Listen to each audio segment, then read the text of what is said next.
Was your garden producing really well a couple of weeks ago and now the harvests are starting to slow down? There are several reasons this can happen midsummer, and the answer isn't always more water and more fertilizer. What you do now will be the difference between a garden that fades out early and a garden that produces well into fall. One thing that can cause production to slow down, and this actually affects the plant more than one might think, is that the fruit has been left on the plant too long. Once that fruit begins maturing seed, then this affects the plant's reproductive clock. The plant's goal is not to keep producing food for us all summer. Its goal is to mature seed and reproduce. When a cucumber turns yellow, or a zucchini becomes oversized, or even beans and okra are allowed to mature on the plant, that fruit will continue pulling sugars, water, and nutrients as seeds develop. At this point, it's no longer just a cucumber. It's become a seed-producing project for the plant. And the farther that fruit moves toward a mature seed, the more energy that the plant puts into finishing what it's already started, instead of producing the next round of flowers and young fruit. And I know how easy this is to miss. It's hot outside and we've already been gardening for months. And by this point in the season, it's really easy to overlook a large cucumber or a large zucchini that's gone a day or two hiding underneath those leaves. And when it's hot and humid, that process moves even faster. One missed cucumber may not shut down a healthy vine, but when several fruits are left to mature, or this happens repeatedly, it can notably slow down production. My best defense against this is to walk the garden every single morning or in the evening time and harvest everything that's at its prime. Even if I've missed something, I need to harvest it and get it off of the vine so that it doesn't continue to get larger and cause more problems. The next reason your garden may be slowing down is heat. This is very common for dry, hot, or even humid places. And this can be a little confusing because the plant may still look really healthy. It may be green, growing, and even covered in flowers, but very little fruits are forming. When temperatures stay too high, especially when the nights remain warm, pollen can be less viable and flowers may not open. But pollination does not happen properly, so the blooms dry up and they fall from the plant. You may notice this first on tomatoes and peppers. The plants continue flowering, but the blossoms drop without leaving a small fruit behind. Beans, cucumber, squash, and other crops can also struggle when they're under prolonged heat stress. This does not always mean that the plant is finished. Sometimes it's just simply gone into a temporary pause while it waits for better conditions. The first thing that I do is to keep the root zone evenly moist. I don't want the soil to be soaking wet, but I also do not want it to repeatedly dry out during extreme heat. A good layer of mulch helps keep the soil cooler and slows down moisture loss. Shade cloth can also help, especially during the hottest part of the afternoon.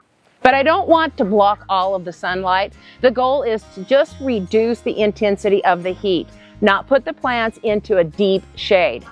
And during a stretch of extreme heat, I'm also careful about strong fertilizer. A stressed plant does not always need to be pushed into more growth. Sometimes the best thing that we can do is just reduce the stress, keep it healthy, and allow it to begin setting fruit again when the temperatures ease. So if your plants are flowering, but the blossoms keep dropping, look at the weather before assuming that the plant needs more fertilizer or something is wrong with the soil. Another reason production can begin to slow is that the plants have become too crowded. I do plant closely because I want to grow as much food as I can in a small space. Close planting can shade the soil, reduce weeds, and make better use of the garden. But by the middle of summer, those plants are much larger than they were when I first planted them. And sometimes the foliage becomes so thick that the air can no longer move through. When this happens, flowers can become buried inside the plant. This is especially important with squash and cucumbers. Their flowers need to be found by the visited pollinators. And when the vines and the leaves are too dense, those flowers can be harder for bees to reach. Tomatoes are self-pollinating, but that does not mean that they don't benefit from bees and other pollinators.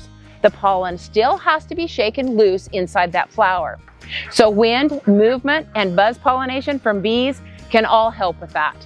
If a tomato plant becomes extremely dense, opening it up a little can improve airflow and allow for more movement through the plant and make the flowers easier for pollinators to reach. It also helps reduce disease pressure and makes the fruit easier to see. This is when I began removing some of the older and larger, heavier, crowded leaves. I'm not stripping the plant bare. Those leaves are still important because they make the energy that the plant needs. And they also protect from sun scald. But I will remove enough foliage just to open it up, basically in the center, just to create the airflow. With older squash vines, I'll remove some of the oldest, largest leaves, especially if they're lying on the ground, covering flowers or crowding the center of the plant. The goal is not to make the plant look sparse. The goal is to create a little breathing room without exposing the fruit to the full intensity of the sun. And when the canopy is opened up, it also becomes much easier to find those hidden cucumbers, zucchinis, pests, and possible developing diseases before they become a bigger problem. Another thing to look at is whether the plant is just simply spent. These beans here are a really good example of this. If this were early in the season and I'd only harvested them maybe once or twice, I'd start looking for another problem. I would check the water, the fertility, the heat, and whether pests or disease were beginning to affect the plants. But this isn't the case here. I've harvested these beans regularly, usually 2 or 3 times a week, and they've already given me several good harvests. Bush beans are determinate, which means that they tend to produce their crop over a shorter period rather than continuing indefinitely like pole beans.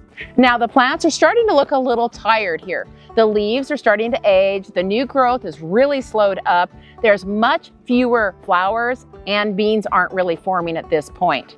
There are a few things that I can still do. I can harvest every bean that's left on this plant, remove any damaged or diseased leaves, and make sure that the plant is being watered well, and even give them a light feeding if they still have healthy new growth. But there comes a point when I have to decide whether the plant is truly going to continue to produce enough to just justify this space that these beans are taking up.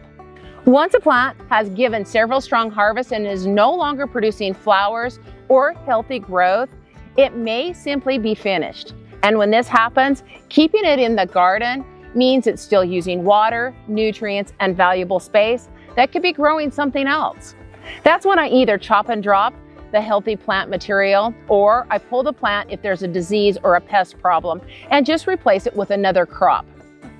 The same can happen with summer squash. If the plant has been producing heavily for quite a while, but now it's tired and it's no longer flowering and barely setting any fruit, it may be more productive to remove it and start fresh than it is to keep trying to force a worn-out plant to continue. Sometimes the answer isn't to save the plant. Sometimes the best way to keep the garden producing is to just simply make room for the next one. Another problem can look like the plant is doing exceptionally well. It is large, dark green, and covered in leaves with very few flowers and almost no fruit. This often happens when the plant has received more nitrogen than it needs. Nitrogen encourages stems and leaves, and sometimes the plant becomes so focused on vegetative growth that fruit production falls behind. The difficult part is there's not a quick product that will undo it. Adding phosphorus or a bloom fertilizer will not remove the nitrogen that's already available in the soil. So the first thing that I would do is stop feeding the plant. Then I would keep harvesting anything that is already developing and give it time just to use up some of that excess fertility. This late in the season though, I also have to be realistic. If the plant continues to produce leaves without flowers, it may not recover soon enough to give me a worthwhile harvest. At this point, I have to decide whether it's worth keeping or whether that space would produce more food with a new crop. Another reason production may begin to slow is that the plant has been working hard for months and it's beginning to run short on available nutrients. This is different from the plant that we just talked about that is dark green, lush, and producing too many leaves. That plant may already have too much nitrogen. Here, I'm looking for the opposite signs. The overall color is beginning to fade. The new growth is weaker. The leaves are smaller, paler, and the flowers have slowed. And the fruit is taking longer to develop. Tomatoes, peppers, cucumbers, and squash are heavy feeding crops. As they continue growing, flowering, and producing fruit, they steadily draw from the nutrients available in the soil. By the middle of summer, some of that fertility may have been used up or may no longer be available quickly enough to support the same level of production. This is when a light feeding may help, but I still don't want to reach for a high nitrogen fertilizer. I want something balanced or slightly lower in nitrogen that can support continued flowering, fruiting without pushing another heavy flush of leaves. I also want to make sure that the soil is moist before I fertilize. Feeding a dry, heat-stressed plant can make the stress even worse, and the nutrients cannot help it if the roots are too dry to take them up. The goal is to match the solution to the plant in front of you. A dark green, overly lush plant does not need more nitrogen. A pale, tired plant that's been producing heavily may need some fertility replaced. Another reason that a garden can slow down is pest pressure that's building quietly. The plant may not look completely damaged and it may not be dying, but insects can still reduce production long before they destroy the plant. Sap-sucking pests like aphids, whiteflies, spider mites, they'll remove moisture and nutrients from the plant. Chewing insects also reduce the leaf area of the plant that they need to make energy. Squash bugs and cucumber beetles can stress the plant and interfere with its ability to keep growing and producing. By the middle of summer, these pest populations can build very quickly, especially underneath leaves, deep inside the thick growth where they're easy to miss. This is where you don't want to just look at the fruit. Turn those leaves over, check the newest growth, inspect the base of the plant, and look for eggs, webbing, stippling, even sticky leaves, or small insects that are clustered along the stems. If I find a light infestation, I just deal with it early so that it doesn't get worse. I may remove heavily infested leaves, wash aphids from the plant, handpick larger insects and egg clusters, or even use an appropriate organic treatment for that specific pest. But the important thing is to identify the pest before treating. A product that works for aphids may not work for spider mites, and spraying something unnecessarily can also harm our beneficial insects and pollinators. If you do need to spray, always spray in the evening when the bees and other pollinators are less active. Even an organic spray can interfere with beneficial insects, so avoid spraying open flowers and only treat the parts of the plant where the pests actually are present. A plant does not have to be covered in insects before production begins to drop. Sometimes the slowdown is the first sign that a pest problem has already been building. As the heat of the summer comes and we've been out in the garden for months already, we're getting a little tired of the garden and we may not visit that garden as often as we should. So this next one is the last one on my list. And it's to check whether the plants are getting enough water for the size that they are now. By the middle of summer, these are no longer those small plants that we were watering in the spring. They have larger root systems, more foliage, and fruit that's developing at the same time. The watering schedule that worked 2 months ago isn't going to be enough now.